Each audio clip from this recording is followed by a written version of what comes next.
మిగిలిన కొండ గుహల మాదిరిగానే కనిపిస్తుంది.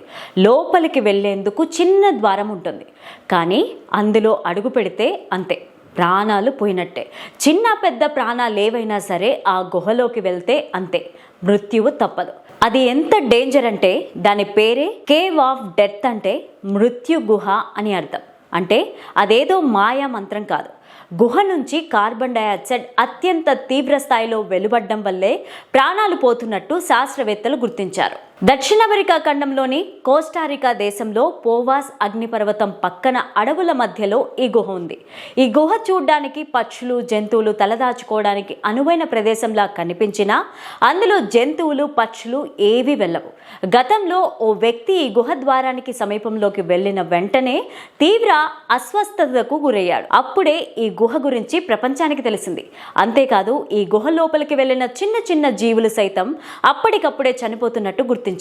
దీని గురించి సోషల్ మీడియాలో వైరల్ కావడంతో Costa Rica national library of medicine శాస్త్రవేత్తలు వెళ్లి పరిశోధనలు చేశారు. అది చిన్న గుహనే అయినా దాని నుంచి అత్యంత తీవ్ర స్థాయిలో కార్బన్ డయాక్సైడ్ వెలువడుతున్నట్టు శాస్త్రవేత్తలు గుర్తించారు. సమీపంలోని అగ్నిపర్వతం కారణంగా భూమి పొరల్లోకి పగుళ్ల ద్వారా ఈ గుహలోకి కార్బన్ డయాక్సైడ్ లీక్ అవుతున్నట్టు తేల్చారు. గృహ లోపల ప్రతి గంటకు ఏకంగా 30 కిలోల కార్బన్ డయాక్సైడ్ వస్తున్నట్టు గుర్తించారు. కార్బన్ డయాక్సైడ్ సాధారణ గాలి కన్నా బరువుగా ఉంటుంది. అందువల్ల గుహలో నుంచి వెలువడుతున్న ఆ వాయువు అడుగుకు చేరుకొని ఒక ప్రవాహం లాగా బయటకు వస్తూ ఉంటుంది. అంతేకాదు, గుహ వద్దకు వెళ్లి కార్బన్ డయాక్సైడ్ ప్రవాహాన్ని చూడడానికి వీడియోలు తీశారు. ఒక దివిటి వెలిగించి ఆ గుహలో పెడితే అది వెంటనే ఆరిపోయి పొగ కార్బన్ డయాక్సైడ్ తో కలిసి ప్రవాహంలా బయటకు వస్తూ కనిపిస్తుండడం ఈ వీడియోలో కనిపిస్తోంది.